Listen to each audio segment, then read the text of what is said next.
actually found out when I was pregnant when I was 17 years old. I was a junior in high school. I kind of texted the guy that I was with.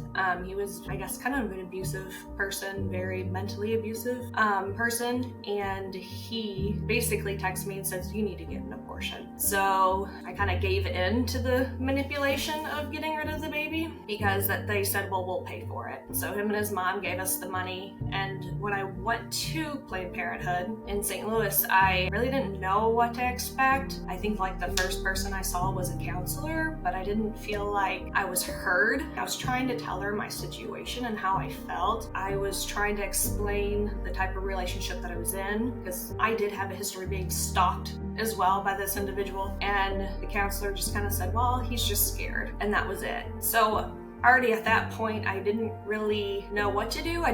Couldn't find a way out. I wasn't really presented any other options. They basically said, "You better hurry up and do this because you really don't have a heartbeat." That's what they had kind of told me. And then they just basically told me what the pills were and said, "Here you go home with these in a brown bag." And I left and I went home, and I took one there, and then I was instructed to give another one, later. And they basically said mild cramps, nothing major, and it was traumatizing. Like, I went home and just sat, I laid all day. And what later, now that I know, like, it's almost like you're in labor. Like, that's how I felt. Like, it was like real contractions. And they said mild bleeding. I had a lot of blood and clumps, and I didn't really understand because I was really young, like what was happening in my body. I was 17 years old. Like, I didn't really quite understand what was going on.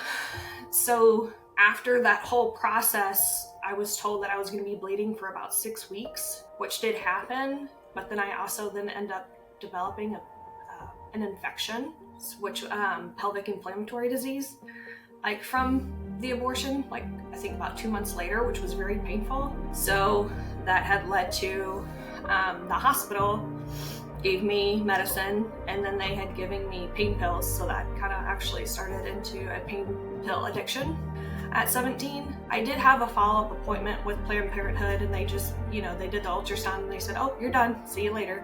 They didn't give me any resources on, counseling, how, my emotions. I didn't realize how long I'd be going through like a grieving process. So between doing the pain pills and then I didn't know what was really going on with my emotions. So I had basically tried to commit suicide like a couple times after that. And I was in the mental health hospital, and they were like, "Well, she has PTSD from all of this, the abuse and then the abortion." We're like, "Well, what's that?" Like, we didn't even know what post-traumatic stress disorder was.